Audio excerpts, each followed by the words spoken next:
Évangile de Jésus-Christ selon saint Luc.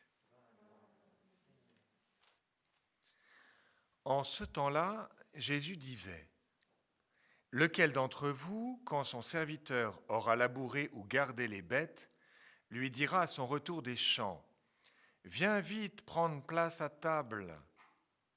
Ne lui dira-t-il pas plutôt : Prépare-moi à dîner, mets-toi en tenue pour me servir, le temps que je mange et boive ? Ensuite tu mangeras et boiras à ton tour. Va-t-il être reconnaissant envers ce serviteur d'avoir exécuté ses ordres ?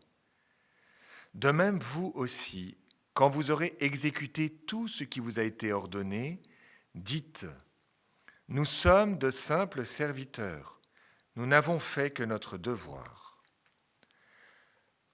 Acclamons la parole de Dieu.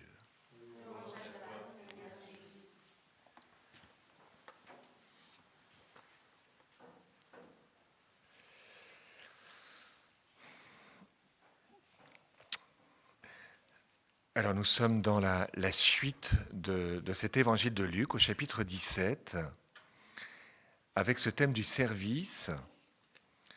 En fait, quand on réfléchit, notre vie est un service au sens que nous avions été esclaves, c'est le peuple hébreu, nous sommes passés de la servitude au service. Comment se définit la Vierge Marie ? Elle dit « Je suis la servante du Seigneur ».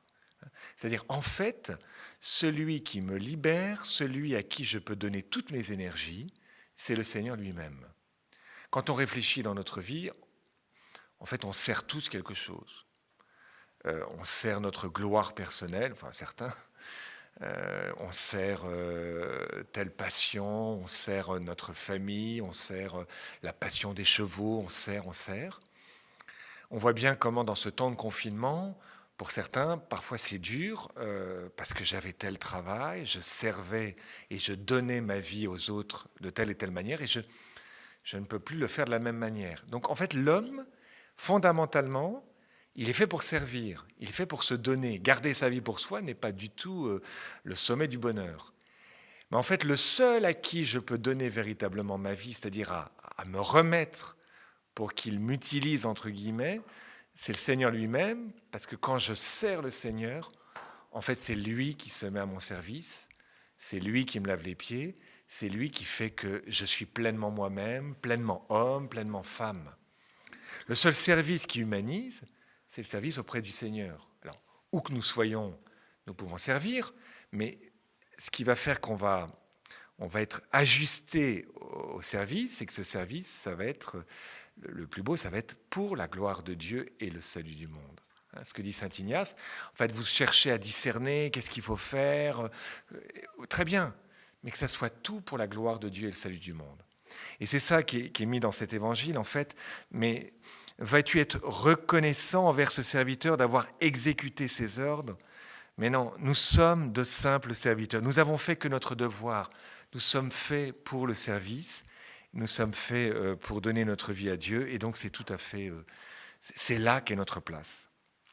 Alors, peut-être qu'on peut demander la grâce de bien, en fait, reprendre, voilà, nos activités, tout ce qu'on fait, en disant, mais écoute Seigneur, est-ce que je fais ça pour toi ?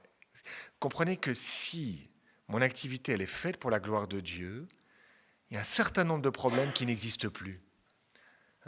Si par contre le terme c'est mon activité, alors si ça réussit pas, c'est très problématique.